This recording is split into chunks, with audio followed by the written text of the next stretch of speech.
मुख्यमंत्री युवा कार्य प्रशिक्षण योजनेमध्ये एक अपडेट आली आहे। तर यामध्ये आता ज्या विद्यार्थ्यांचे प्रशिक्षण कंप्लीट होणार आहे तर त्यांना प्रशिक्षणानंतर किती मानधन मिळायला पाहिजे याबद्दलची अपडेट आलेली आहे। तर प्रशिक्षणानंतर विद्यार्थ्यांना 30,000 रुपयापर्यंत मानधन मिळायला पाहिजे या संदर्भात एक संपूर्ण माहिती आलेली आहे आणि आपण आता यामध्ये चेक करणार आहे त्या विद्यार्थ्याला किती मानधन मिळणार आहे। तर या व्हिडिओमध्ये आपण संपूर्ण अपडेट चेक करणार आहे। तर बघू शकता, मोठ्या शहरात मिळणार 30,520 रुपये किमान वेतन सरकारने जाहीर केला मसुदा, म्हणजे हरकती मागविल्या। तर यामध्ये नेमकी कोणती अपडेट दिलेली आहे आणि मानधनाबद्दल यामध्ये संपूर्ण अपडेट दिलेले आहे ते आपण बघणार आहे। तर बघू शकता, राज्यातील ग्रामपंचायतींचे गावे वगळता अन्य ठिकाणी कामगारांचे किमान वेतन वाढवण्यात येणार असून त्या संबंधित अधिसूचना कामगार विभागाने जारी केली आहे। त्यावर येत्या 2 महिन्यात हरकती व सूचना मागविण्यात आलेल्या आहेत। कुशल, अर्धकुशल आणि अकुशल अशा 3 वर्गवारीसाठी वेगवेगळ्या किमान वेतन निश्चित करण्यात आलेले आहे। तसेच शहराची वर्गवारी करण्यात आली आहे। परिमंडळ 1 मध्ये सर्व अ आणि ब वर्ग महानगरपालिका नगरपालिकांचा समावेश असणार आहे। परिमंडळ 2 मध्ये क आणि ड वर्ग महापालिका नगरपालिका आणि नगर परिषदांचा समावेश असणार आहे। त्यानंतर परिमंडळ 3 मध्ये उर्वरित सर्व क्षेत्रातील स्थानिक स्वराज्य संस्थांचा समावेश असणार आहे।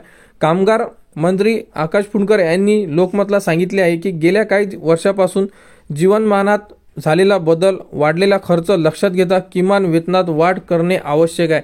म्हणजे जे प्रशिक्षण कंप्लीट झालेले आहे यामध्ये कुशल जे कामगार असणार आहेत त्यांना आता जे मानधन आहे यामध्ये वाढ करण्यात आलेली आहे। तर यामध्ये जे कुशल कामगार आहेत त्यांना बघू शकता, परिमंडळ 1 मध्ये जे अ आणि ब होतं तर त्यांना 30,520, त्यानंतर परिमंडळ 2 आणि इतर म्हणजे जेही राहिलेले परिमंडळ आहेत ते त्यांना यामध्ये जे वेतन आहे याबद्दलचा पूर्ण तक्ता यामध्ये नमूद केलेला आहे, अर्धकुशल आणि अकुशल म्हणून। आणि या अगोदर म्हणजे 2015 पासून जे मानधन देण्यात येत होतं ते मानधनाचा दर सुद्धा यामध्ये नमूद केलेला आहे, बघू शकता तुम्ही। तर नवीन दर हा असणार आहे, म्हणजे ज्या प्रशिक्षणार्थ्यांचे आता त्यांचे जे प्रशिक्षण कंप्लीट होणार आहे आणि त्यांना जे मानधन मिळणार आहे तर त्या मानधनाचा नवीन तक्ता हा असणार आहे, तुम्ही यामध्ये बघू शकता। आणि हे जे ॲड आहे ही तुम्हाला आपल्या टेलिग्राम चॅनलवर देण्यात येईल, तिथून तुम्ही संपूर्ण अपडेट एकदा रीड करू शकता। तर आता जे वेतन मिळणार आहे तुम्हाला हे तुमच्या शहरावर डिपेंड असणार आहे की तुमचे जे शहर आहे हे कोणत्या कॅटेगरीमध्ये येते, जसं की अ ब किंवा ब आणि क व इतर अशा प्रकारे यांचे विभागणी केलेली आहे।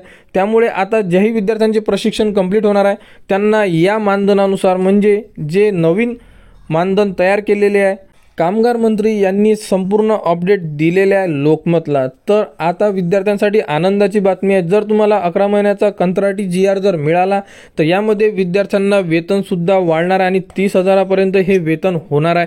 कारण जिल्ह्याचे ठिकाण हे अ मध्ये येते किंवा ब मध्ये येऊ शकते, त्यामुळे तुम्हाला 30,000 रुपये हे वेतन सुद्धा मिळू शकते।